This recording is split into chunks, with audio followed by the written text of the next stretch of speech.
Hi everyone, welcome to the YouTube channel. In this video, we will see how to add a phone number in Roblox. So if you want to add your phone number, maybe you want to secure it, so I'll show you how you can do it. So first you have to open the Roblox app. Once the app gets open, it will just take a while to load and after that you will be there. Now here you have to click onto this more option which is at the bottom. Once you click onto it, you have to scroll down a bit and then click on settings. After tapping on settings, you have to click on account info. Then it will take you to this page where you can find different options related to the information of your account.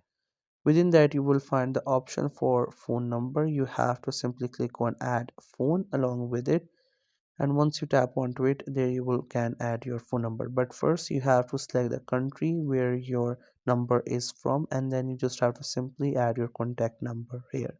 So that's how you can add a phone number in Roblox. I hope you found this video helpful and informative.